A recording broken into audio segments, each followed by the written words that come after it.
ಇನ್ನು ನಾಳೆ ತಮಿಳುನಾಡು ರಾಜಕೀಯದ ದಿಕ್ಕನ್ನ ಒಂದು ಪ್ರೆಸ್ ಮೀಟ್ ಡಿಸೈಡ್ ಮಾಡ್ತಾ ಇದೆ. ತಮಿಳುನಾಡು ರಾಜಕೀಯದಲ್ಲಿ ಕೆ ಅಣ್ಣಾಮಲೈ ಸಂಚಲನ ಸೃಷ್ಟಿ ಮಾಡಿದ್ದಾರೆ. ನಾಳೆ ಒಂದು ಮಹತ್ವದ ಸುದ್ದಿಗೋಷ್ಠಿಯನ್ನ ಕರೆದಿದ್ದಾರೆ.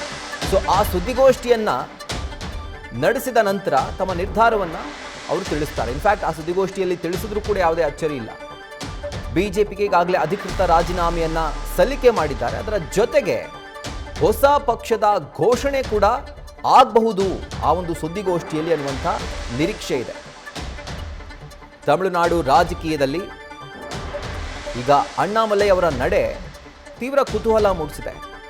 ಈಗಾಗಲೇ ಅವರು ಬಿಜೆಪಿ ರಾಷ್ಟ್ರಾಧ್ಯಕ್ಷ ನಿತಿನ್ ನಬೀನ್ ಅವರಿಗೆ ತಮ್ಮ ರಾಜೀನಾಮೆಯನ್ನು ಸಲ್ಲಿಕೆ ಮಾಡಿದ್ದಾರೆ. ಆದರೆ ಆ ರಾಜೀನಾಮೆ ಅಂಗೀಕಾರ ಆಗಿದೆಯಾ ಇಲ್ವಾ ಯಾವುದೇ ರೀತಿಯಾದಂಥ ಸ್ಪಷ್ಟತೆ ಇಲ್ಲ. ಇನ್ನೊಂದು ಕಡೆಯಲ್ಲಿ ಬಿಜೆಪಿ ಯಾವ ರೀತಿಯಾಗಿ ಕಳೆದ ವಿಧಾನಸಭಾ ಚುನಾವಣೆ ಸಂದರ್ಭದಲ್ಲಿ ಅವ್ರನ್ನ ನಡೆಸ್ಕೊಳ್ತು, ಆ ಒಂದು ನಡೆಯಿಂದ ಅಥವಾ ಪಕ್ಷದ ನಿರ್ಧಾರಗಳಿಂದ ತೀವ್ರ ಅಸಮಾಧಾನ ವ್ಯಕ್ತಪಡಿಸಿದರು ಅಣ್ಣಾಮಲೈ ಅವರು. ಆ್ಯಂಡ್ ಕ್ರಮೇಣವಾಗಿ ಅವ್ರನ್ನ ಪಕ್ಷದಿಂದ ಸೈಡ್ ಲೈನ್ ಮಾಡಲಾಯಿತು. ಸೊ ಎಲ್ಲದರಿಂದ ಆಕ್ರೋಶಗೊಂಡಿರುವಂಥ, ಅಸಮಾಧಾನಗೊಂಡಿರುವಂಥ ಅಣ್ಣಾಮಲೈ ಹೊಸ ಪಕ್ಷವನ್ನು ಸ್ಥಾಪನೆ ಮಾಡ್ತಾರೆ ಅನ್ನುವಂಥ ಸುದ್ದಿ ದೊಡ್ಡ ಮಟ್ಟದ ಸದ್ದು ಮಾಡಿತ್ತು. ಆ್ಯಂಡ್ ಅದರ ಬೆನ್ನಲ್ಲೇ ಬಿಜೆಪಿಯ ಪ್ರಾಥಮಿಕ ಸದಸ್ಯತ್ವಕ್ಕೆ ಅವರು ರಾಜೀನಾಮೆಯನ್ನು ಸಲ್ಲಿಕೆ ಮಾಡಿದರು. ಆದರೆ ರಾಜೀನಾಮೆ ಇನ್ನೂ ಕೂಡ ಅಂಗೀಕಾರವಾಗಿಲ್ಲ. ಅದರ ಕುರಿತಾಗಿ ಯಾವುದೇ ಸ್ಪಷ್ಟತೆ ಇಲ್ಲ. ಇನ್ನು ನಾಳೆ ಒಂದು ಮಹತ್ವದ ಸುದ್ದಿಗೋಷ್ಠಿಯನ್ನು ಕರೆದಿದ್ದಾರೆ. ಸೊ ಆ ಒಂದು ಸುದ್ದಿಗೋಷ್ಠಿಯಲ್ಲಿ ಬಿಜೆಪಿಯಲ್ಲೇ ಉಳಿತಾರಾ ಅಥವಾ ರಾಜೀನಾಮೆ ಏನು ಕೊಟ್ಟಿದ್ದಾರೆ ಅದೇನಾಯಿತು, ಅದಕ್ಕೆ ಸಂಬಂಧಪಟ್ಟಂಥ ಡೀಟೇಲ್ಸನ್ನು ಹಂಚ್ಕೊಳ್ಬೋದು. ಅದರ ಜೊತೆಗೆ ಹೊಸ ಪಕ್ಷ ರಚನೆ ಮಾಡೋ ಹಾಗಿದ್ರೆ ನಾಳೆನೇ ಆ ಪಕ್ಷದ ಘೋಷಣೆ ಕೂಡ ಆಗುತ್ತೆ ಆ ಒಂದು ಪ್ರೆಸ್ ಮೀಟ್ನಲ್ಲಿ ಅನ್ನುವಂಥ ಮಾಹಿತಿ ಲಭ್ಯವಾಗ್ತಾ ಇದೆ. ಸೊ ಹೀಗಾಗಿ ಅವರ ನಡೆ ತೀವ್ರ ಕುತೂಹಲ ಕೆರಳಿಸಿದೆ. ಸೊ ನಾಳಿನ ಸುದ್ದಿಗೋಷ್ಠಿ ಏನು ನಡೆಯುತ್ತೆ ಅದರ ಮೇಲೆ ತಮಿಳುನಾಡಿನ ಒಂದು ಕಣ್ಣು ನೆಟ್ಟಿರುವಂಥದ್ದು, ಜೊತೆಗೆ ದೇಶದ ಒಂದು ಮಟ್ಟದಲ್ಲೂ ಕೂಡ ಒಂದು ರೀತಿಯಾದಂಥ ಕ್ಯೂರಿಯಾಸಿಟಿ, ನೆಕ್ಸ್ಟ್ ಏನು ಮಾಡ್ತಾರೆ ಅಣ್ಣಾಮಲೈ ಅವರು ಅಂತ. ಯಾಕಂದರೆ ಇಲ್ಲಿ ಕರ್ನಾಟಕದ ಸಿಂಗಮ್ ಅಂತ ಖ್ಯಾತಿ ಗಳಿಸಿದರು. ದಿಢೀರಂತ ಅವರ ಹುದ್ದೆಗೆ ರಾಜೀನಾಮೆಯನ್ನು ಕೊಟ್ಟು ತಮಿಳುನಾಡಿಗೆ ಹೋಗಿ ಅಲ್ಲಿ ಬಿ ಜೆ ಪಿಯನ್ನು ಕಟ್ಟಲಿಕ್ಕೆ ತುಂಬ ಶ್ರಮ ವಹಿಸಿದರು, ಶ್ರಮ ಪಟ್ಟಿದ್ರು. ರೂಟ್ ಲೆವೆಲಿಂದ ಬಿ ಜೆ ಪಿಯನ್ನು ಅಥವಾ ಒಂದು ಕ್ಯಾಡರ್ ಲೆವೆಲ್ನಿಂದ ಅದನ್ನು ಭದ್ರಪಡಿಸುವಂಥ ಒಂದು ಕೆಲಸವನ್ನು ಅಣ್ಣಾಮಲೈ ಮಾಡಿದರು. ಸೊ ಯಾವ ಪಕ್ಷವನ್ನು ಕಷ್ಟಪಟ್ಟು ಅವರು ಕಟ್ಟಿದ್ರೋ ಆ ಪಕ್ಷನೇ ಅವರನ್ನು ಸೈಡ್ ಲೈನ್ ಮಾಡಿತು.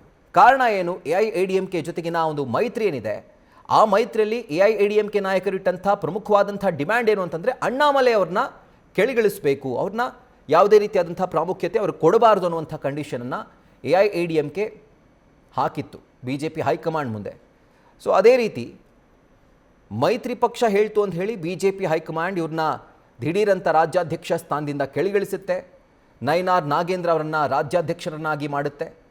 ಕ್ರಮೇಣವಾಗಿ ಅವರು ಸೈಡ್ ಲೈನ್ ಆಗ್ತಾ ಹೋಗ್ತಾರೆ. ಇನ್ಫ್ಯಾಕ್ಟ್ ಕಳೆದ ತಮಿಳುನಾಡಿನ ವಿಧಾನಸಭಾ ಚುನಾವಣೆಯಲ್ಲಿ ಟಿಕೆಟ್ ಕೂಡ ಕೊಡೋದಿಲ್ಲ BJP ಅಣ್ಣಾಮಲೈ ಅವರಿಗೆ. ಯಾವ ವ್ಯಕ್ತಿ ಕಷ್ಟಪಟ್ಟು ಪಕ್ಷವನ್ನು ಗಟ್ಟಿಗೊಳಿಸಲಿಕ್ಕೆ ಬೆಳೆಸಲಿಕ್ಕೆ ಶ್ರಮ ಪಟ್ಟಿದ್ರೋ ಆ ವ್ಯಕ್ತಿಗೆ ಟಿಕೆಟ್ ಕೊಡೋದಿಲ್ಲ.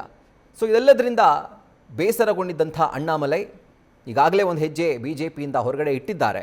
ಸೊ ನಾಳೆ ಅವರ ನಡೆ ಯಾವ ಕಡೆ ಅದು ಗೊತ್ತಾಗುತ್ತೆ ಪ್ರೆಸ್ ಮೀಟ್ನಲ್ಲಿ.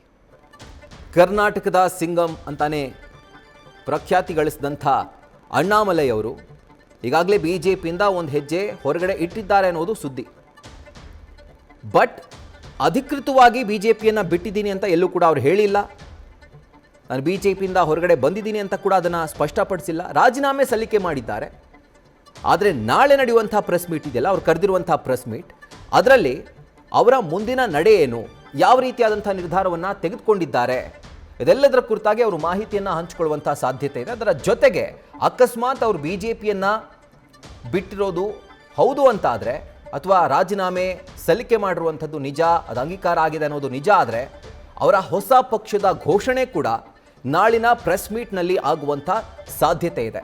ಸೊ ಎಲ್ಲೋ ಒಂದು ಕಡೆ ಹೊಸ ಪಕ್ಷ ಘೋಷಣೆ ಆದಂತಹ ಸಂದರ್ಭದಲ್ಲಿ ತಮಿಳುನಾಡಿನ ರಾಜಕೀಯದಲ್ಲಿ ಒಂದು ಹೊಸ ಟ್ವಿಸ್ಟ್ ಸಿಗುವಂಥ ಸಾಧ್ಯತೆ ಇದೆ. ನ್ಯೂಸ್ ಫಸ್ಟ್ ನಿರ್ಭೀತಿಯಿಂದ ನಿಮ್ಮ ಪರವಾಗಿ.